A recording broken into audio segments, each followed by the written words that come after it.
గారు నమ్మి గెలిపించిన ఈ ప్రభుత్వం ఏం చేసింది, ఎలా వంచింది, ప్రజల జీవితాలను వ్యవస్థలను ఎలా చిన్నాభిన్నం చేసిందో చాలా చక్కగా ఈ పుస్తకంలో వివరించారు. సమాజంపై బాధ్యతతో రాష్ట్ర దుస్థితిని చూసి బాధతో రాశారు. వారి చూస్తే నా మనసులో ఏముందో అది చాలా స్పష్టంగా, నా మనసులోనే కాదు 5 కోట్ల తెలుగు ప్రజల మనసులో ఏముందో దాన్ని స్పష్టంగా రాసిన వ్యక్తి ఆలపాటి సురేష్ గారు. ఒక నియంత పాలనలో ప్రజాస్వామ్యం విధ్వంసం అయింది. రివర్స్ పాలనలో రాష్ట్ర ప్రభుత్వం రాష్ట్ర భవిష్యత్తు విధ్వంసం అయింది. సైకో పాలనలో మన బిడ్డల భవిష్యత్తు విధ్వంసం అయింది. నమ్మి అధికారాన్ని ఇచ్చినందుకు ప్రజల ఆశలు ఆకాంక్షలు విధ్వంసం అయ్యాయి. బీసీలు, దళితులు, మైనారిటీల ఆత్మగౌరవం విధ్వంసానికి గురైంది.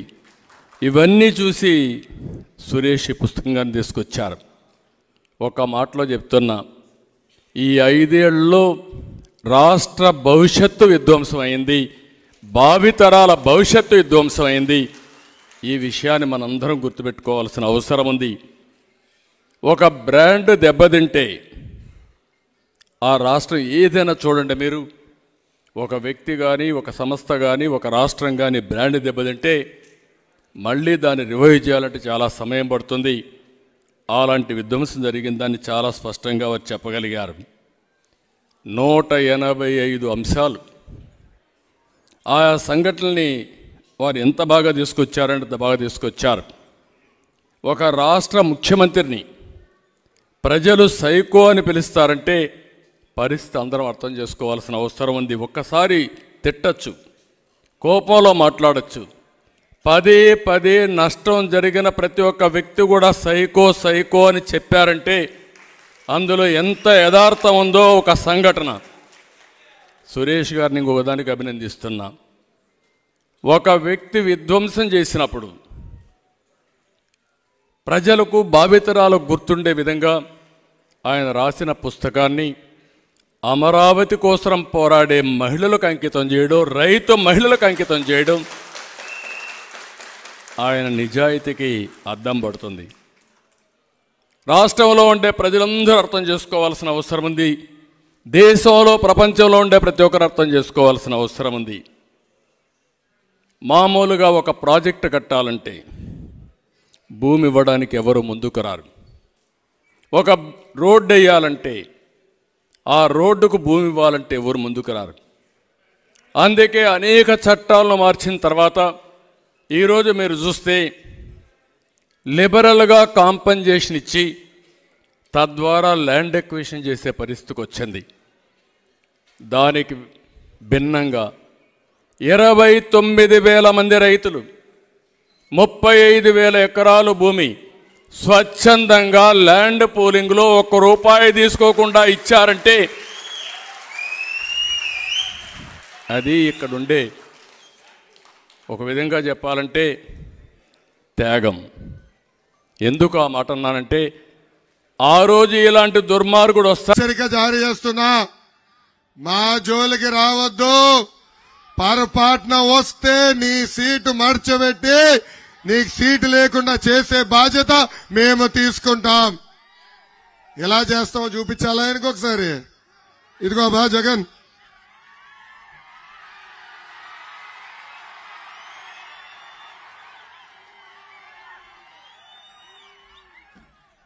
ఏమ్మా రెడీనా?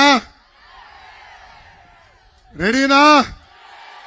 సీటు మడత పెడదాం, రెడీనా? వదులుతామా ఈ జగన్ని?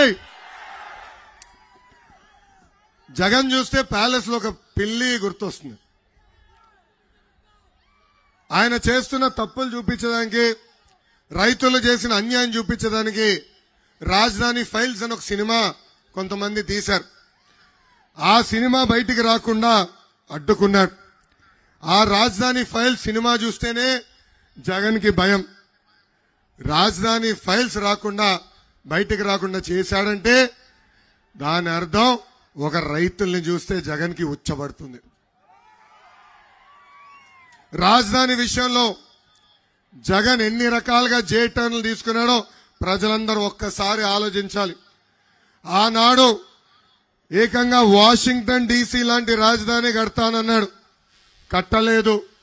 కనీసం 30,000 ఎకరాలు ఉన్న ప్రాంతాన్ని రాజధాని చేయాలని మాట చెప్పిన వ్యక్తి ఈ జగన్.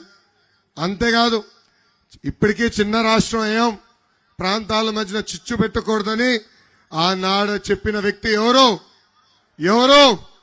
జగన్. జగన్ పేరు మర్చిపోయి సైకో అంటున్నారేంటి అందరూ?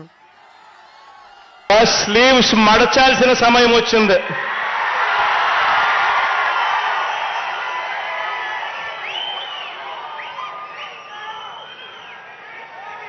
అబద్ధాల యోధుల్ని మట్టి కల్పించాల్సిన సమయం వచ్చింది. మీ మీదకు పదును పెట్టి మంచి చేస్తున్న ప్రభుత్వానికి అండగా నిలబడాల్సిన సమయం వచ్చింది.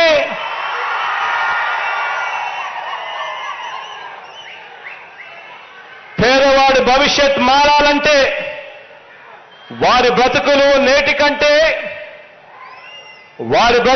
నేటి కంటే ఇంకా మెరుగు కావాలి అనంటే మరోసారి మనందరి ప్రభుత్వాన్ని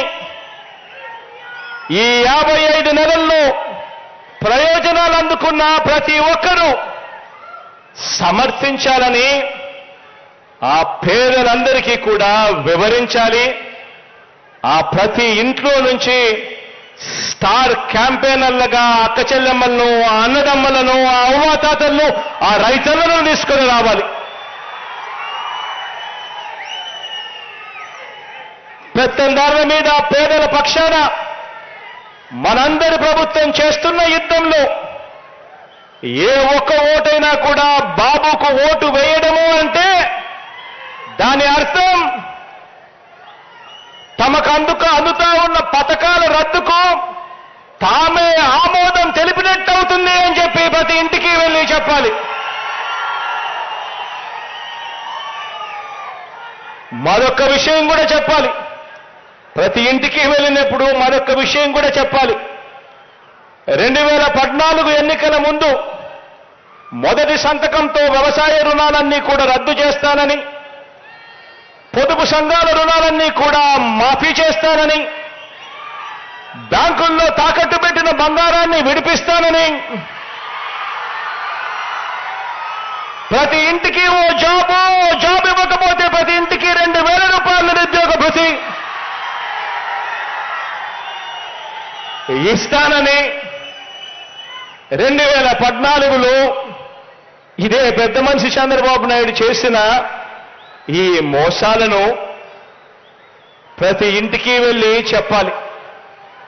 ఆ వాగ్దానాలు ఆయన ఎలా ఎగ్గొట్టాలి అని చెప్పి ఆయన కోటయ్య కమిటీ అని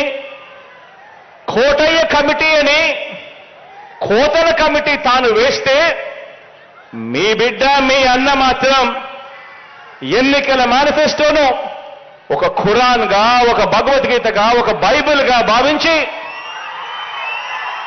ఆ చెప్పిన ప్రతి హామీని కూడా నెరవేర్చేందుకు మీ అన్న ప్రభుత్వం ఓ సచివాలయ వ్యవస్థ, ఓ వాలంటీర్ల వ్యవస్థ తీసుకొని వచ్చి ప్రతి ఇంటికి మంచి చేస్తా ఉన్నాడు అని చెప్పండి.